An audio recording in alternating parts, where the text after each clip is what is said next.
Hi, welcome to the Gear Garage. I'm Zach. This is my little internet show about whitewater things. And today I'm excited to talk about this new 130D boat I got from AIRE. I've never owned an AIRE boat before. It's my first one. I'm pretty excited. I feel like this is the best Class 5 R2 boat. And maybe just the best Class 5 raft there is. That's just my opinion. A couple reasons. One, AIRE's just, the design is great. Like I think the upkick and the rise in the tubes is just right. The size, the length. They have the design dialed, but also the floors in the airboats, they hold water. There's little holes in the bottom, water gets in, it's part of their design. I think for running big drops in Class 5, it's really helpful for being stable and not flipping. For two reasons. One, there's some water and weight in the bottom of the floor, so it's less likely to go over. There's a center mass thing going on. And also that water in the floor, I feel like it kind of has like a suction with the river a little bit. I'm not sure if that makes sense, but if there's water under the floor fabric and there's water below, they kind of want to stick. And so I've seen airboats do things where they absolutely should flip and it's not even close. And so I think in terms of stability, it's really hard to beat AIRE's floor design. The other thing for running Class 5, it's good and bad, but I think overall good, is it has smaller tubes than most boats. I'm a tall guy. You can see if I sit here, my knees are kind of up high. I'm not a big fan of these small tube boats for comfort. If I'm just gonna like enjoy Class 3 for the day, it's annoying for me to have to sit like this and paddle with my legs up high. And I think a lot of people, it's the same. I think for Class 5, I'm okay with it because it makes it easier to get in and out of the boat if you flip. So, smaller tubes, you lose a little bit of stability. I think you get that back with the floor, but if you fall out, it's much easier to get back into a boat in quickly. Versus some of my big tube boats, can be a real struggle to get back in. And I'm starting to feel like a major skill set for running Class 4 and Class 5 is, can you get back in your boat? If you can't get back in your boat, that's an issue. And if you want help with that, a small tube boat like this is really good. So this particular design is the 130D. The 130 is a nomenclature for length. So a 130 means 13 feet. A 136 would mean 13 foot 6 inches. So this is a 130. And D means non-diminishing tubes. So the tube diameter is the same all around. Those of you that know me know that I love like the tube diameter being the same. I don't like small tubes in the front, but that's just a personal preference. And I just think this for Class 5 is just the ultimate R2 boat. And I bought this specifically for our rowing classes, but also so I could go run more difficult whitewater as an R2. Some things I really like about the boat. One is it has these thwarts that are very adjustable. Most rafts, there's D-rings on the side or some attachment on the side here that the thwart is pretty much set. The way AIRE does it is they get tied with cam straps down to the floor. You can't really see it here, but behind the skirt there's tying a cam strap that goes down to the floor, which means you can pretty much put the thwarts wherever you want them. And they're very adjustable, pretty easy to move. I move a lot of thwarts in a lot of boats, and these aren't the easiest, but they're certainly not the hardest.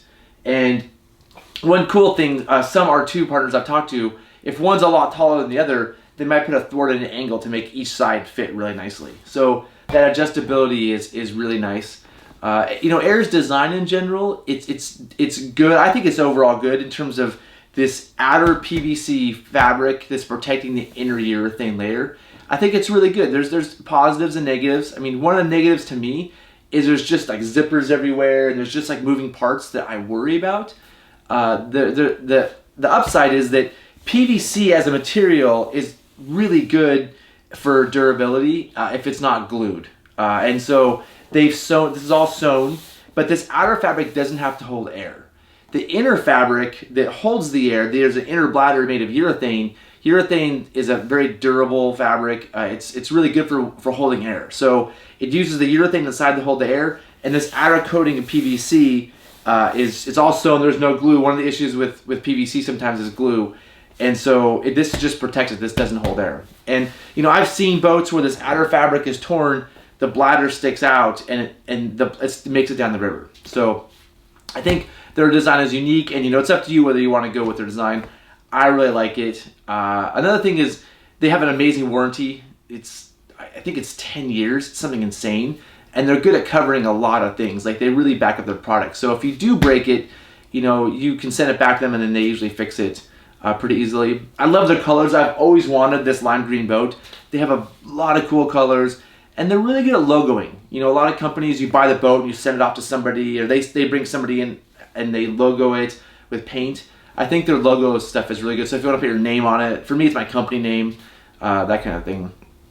AIRE doesn't do custom, which I think is actually a good thing. I think, you know, custom is really cool if you want something unique, but they have a few designs. They do a couple tweaks here and there, a little bit of custom, I think, but this is dialed. This boat is dialed. You know, every time a new boat is designed, there's tweaks and things going on. Because they don't do that much custom, you know, they really have figured out this design and perfected it over the years. And so, some downsides, some things I didn't like. One, when I got the boat, I didn't realize I had to install everything. So the floor was separate, the thwarts needed to have some things attached to them. So it was about 3 hours of work for me to get this thing together, which I don't mind work, but you know, I'm busy right now. I didn't expect that. So I spent, you know, my Saturday morning putting this boat together, lacing these things through. I called AIRE, and it turns out they can do that for an extra 100 and something bucks. So if you don't want to do the work, pay a little bit more. But maybe that's a good thing, because if you want to save some money, you can do the work. You know, but I didn't expect it to get in pieces, and that's something to think about. And I'm not a big fan of the valve placement. I really like the valves at both ends, like you know, 2 up here for these chambers, 2 in the back for those chambers. I like them at the ends because if you're on shore, they're easy to pump up, and you can set your pump down and pump one and pump the other. On this boat, you kind of have to like make your way around the boat in awkward places. But you know, that's just a convenience thing. It doesn't affect performance or anything. But it's just, to me, like kind of annoying to have to move around. And that's just, you know, the valve placement is just based on how they make boats. So they're not going to change that. I don't think they can do it custom. So you just kind of have to like be cool with it, which I am, obviously. And the other thing about AIRE that's really unique about this boat is repair. AIRE gives you a repair kit like this, and most companies give you some sort of a repair kit in a bag, and you should go through these bags. The companies aren't giving you this like ready to go perfect repair kit. None of them are. You should go through these things and take things out you don't need and add things. And so, you know, that's one of the first things I do, and I want to go through a few things in the repair kit. It comes with a maintenance manual, which is just a good idea. There's instructions on how to repair in here, so if you have this with you, that's actually probably a good thing. They give you this pipe fitting tape, which I'm not sure what this is for. I'm sure there's something, I have no idea. This is something you definitely need. This is the rope you use. If you tear an AIRE boat, this outer fabric, you need to sew it. And so that's kind of one of the positives about AIRE boats, is that, you know, every other boat, if you put a hole in it, you have to get glue out, and if it's raining, it's very difficult to glue, or if it's cold, it's difficult to glue. With the AIRE boat, it's a sewing thing, and it's not that hard. It's worth practicing before you go on the river. Doing it the first time in the field is a little bit nerve-wracking, but it's not that bad once you get used to it. I've sewn some holes like this in like 45 minutes, and so where gluing that would be brutal. So you definitely want to have this with you for sure. This is a valve tool for getting valves in and out. If you're doing a long multi-day, maybe a good idea, but on single-day trips, you don't need it. This is spare fabric for the outer tube, spare fabric for the inner tube, and then this red stuff is spare fabric, this fancy nylon urethane fabric for the floor bladder. You on a day trip, you don't need this. You're not going to glue repair on a day trip probably. If you're doing a multi-day, it's probably smart to have this, but you also need glue to go with this. They did not send glue, which is probably smart because they would just send you glue and it would expire. It'd be a waste of glue. But if you're going to have this fabric in your repair kit, you should also buy some stay bond glue so that you can do a glue repair in the field. Again, most repairs can be done by other methods, but if you need to do a big repair, you're on a long trip, having this material and stay bond together with, you know, all the stuff you need. You need a paintbrush.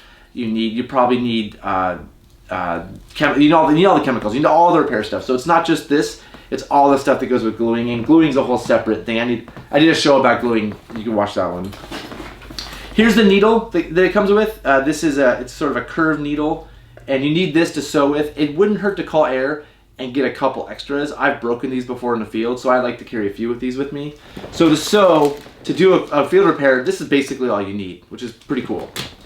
And then tear aid is something you can use to put a patch on the inner bladder.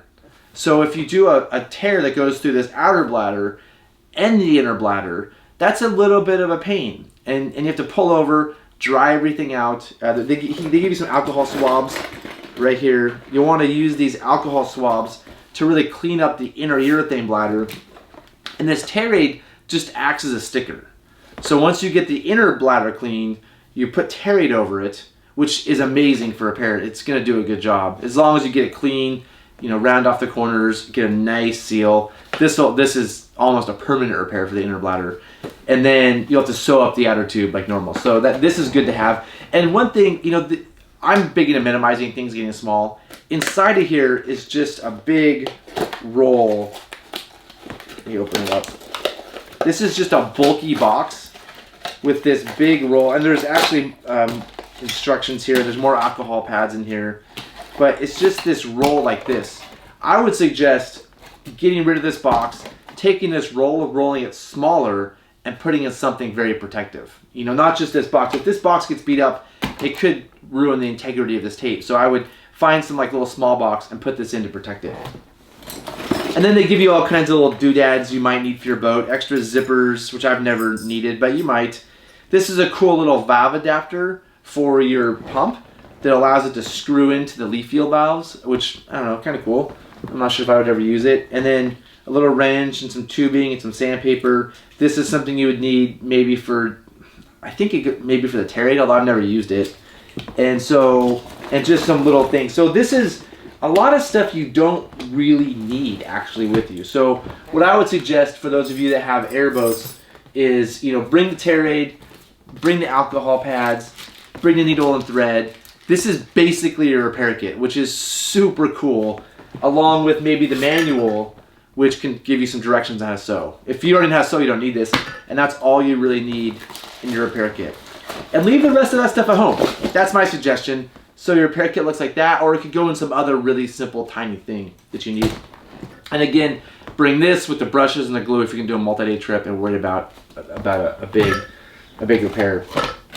So yeah, that's repair. And overall, I'm just like so stoked for this boat. There's a lot of other cool things that are good, things that are not so good about these boats. But I would say for like, if you're looking for just a nice American-made quality boat that will last you a long time, backed up by a good warranty, this is pretty sweet. So if any of you out there have questions about airboats, I'm going to take this out on the water here pretty soon. I'll get more experience with it, probably do some more videos. But if anybody who's really experienced with them wants to add more positives or negatives, hopefully positives, it's just an overall good boat. Or if you have questions, leave us a comment in the comment section below. You know, don't forget to do the thumbs up. I really appreciate those. And subscribe and all that stuff. And yeah, see you in the next episode.